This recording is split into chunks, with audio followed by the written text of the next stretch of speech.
Hello and welcome to the technical training of day 4th of D365 for Finance and Operations.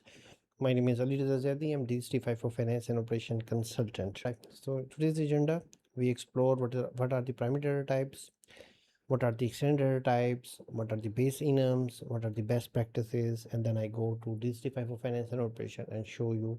Like any language, we define a variable. Variable is hold a storage that we can manipulate on that value. So like all other languages, D365 for finance and operation, we have primitive data. These data types called primitive data types. The primary language for D365 for finance and operation is X++.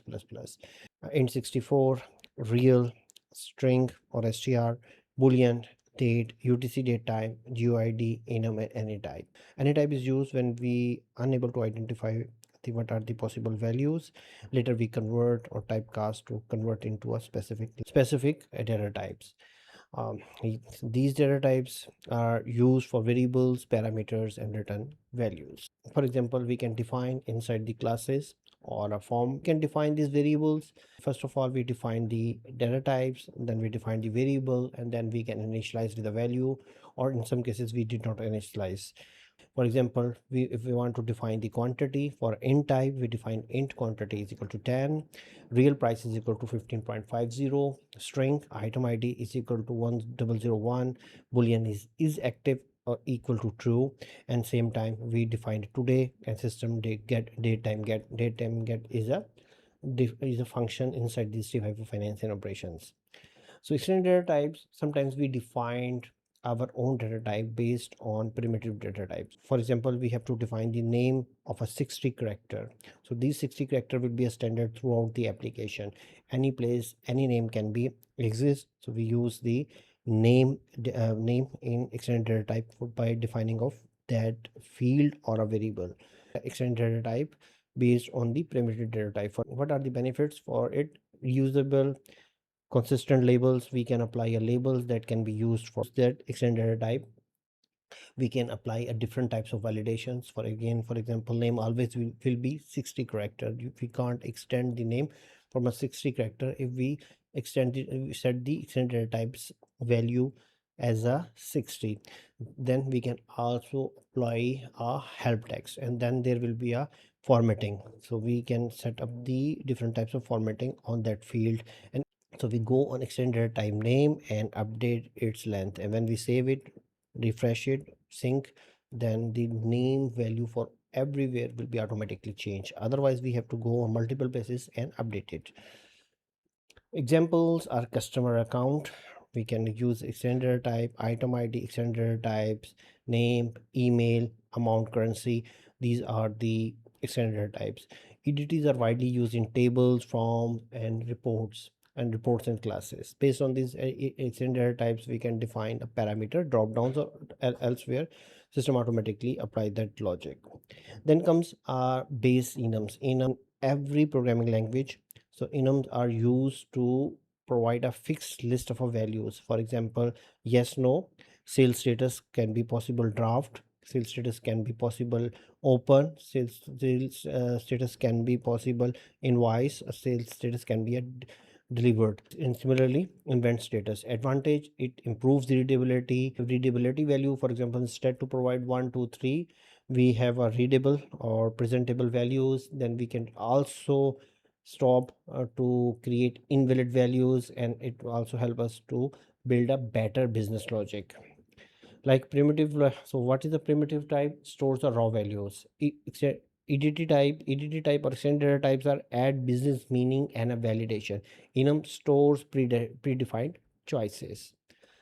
I use EDT instead of primitive data types in a business objects. So in the case of any change, you can update easily. We use Microsoft standard EDTs instead to create your own name. For example, I am going to create ALI name. Why not use name provided by a standard EDT? So most of the time, if standard EDT is available, use that. If you have a fixed values, and then there will be a no additional values need to be added. Fixed values, then use for enum. So I'm inside the D365 for Finance and Operation VM, and I already in the last video I opened the Visual Studio and a new project is created. Now I'm going to explore the extended data types, and then I am going to explore the base enums and primitive data types. So in the last video I create base enum. So I'm going to open it. So base enum is used to restrict the value or provide the list of values. For example, I have a workflow status, right? I'm going to add its new element, and if I go to its property, so this value will be draft, right? Labels we can use in a future videos. In a one video I will go to create a labels, and then I will show you how you can use labels inside D365 for finance and operation. But for here I'm going to add hard coded value, or add a string value for it, so it will be represented as it is. So draft, and similarly I am going to add a new element. Its name is in progress, and its label is also in progress. Then I'm going to add a new value and right click it. Its value is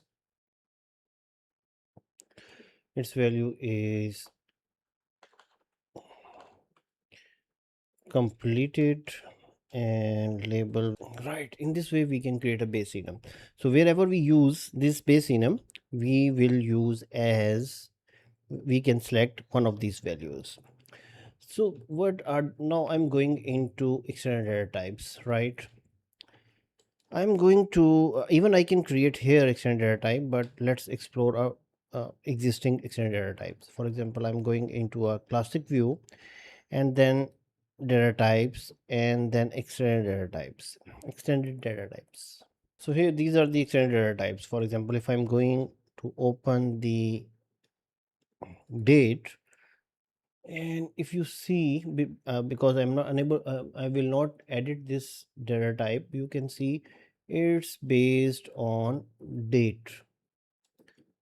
Its name is accounting date, and its base type is EDT date, and the accounting date, and here I provide the its label, and extends from a trans date, right?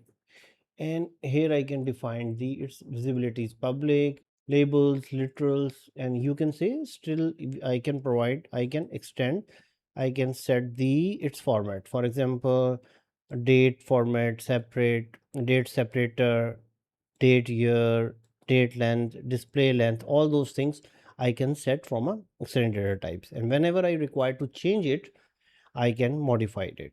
So for example, I'm going into my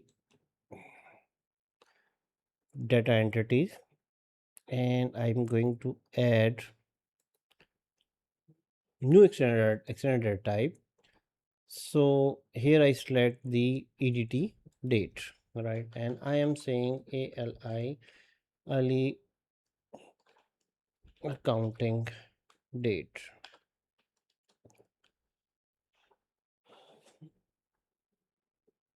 One EDT data type is created. If I go here and see its properties, these properties can be available wherever I use this extended data type. The same things will reflect. For example, I'm going here,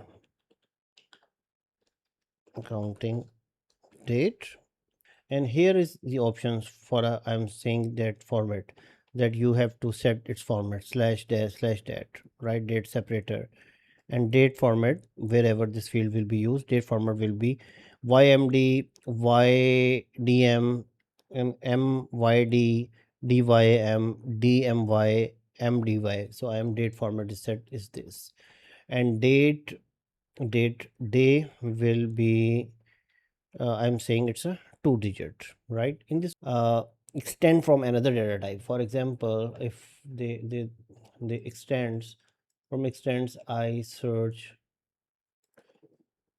a transdate, that's Microsoft provided data type. So so in so I create a new extended data type that is based on.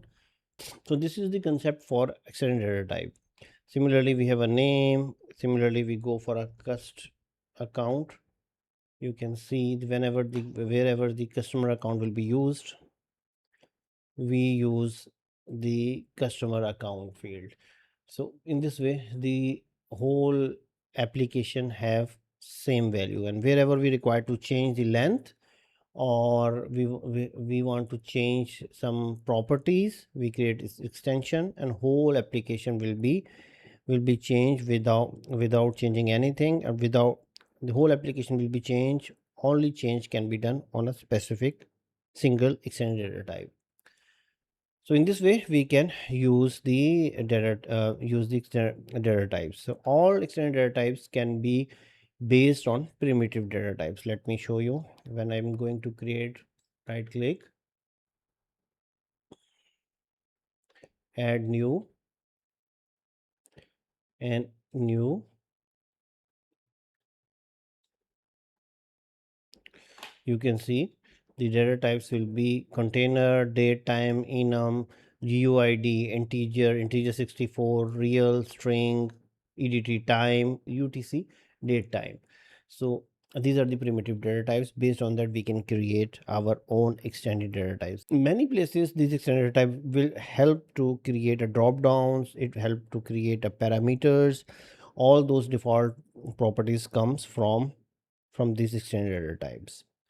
Microsoft heavily use extended data type, and its best practice is that you have, instead to create new extended data type, you can use Microsoft existing. So now I'm going for a primitive data type. For primitive data types can be used like a simple programming language. For example, I'm going to create a new class, and this is the runnable class. I'm going to add it. So this runnable class will be created. So here, like a normal programming language, we can define int counter is equal to 0, real amount value is equal to 15.5. Similarly, we can define date, today's date equal to today, system default function, str my first name is equal to say early. So in this way, we can use a primitive data types. Thank you for watching. See you in another video.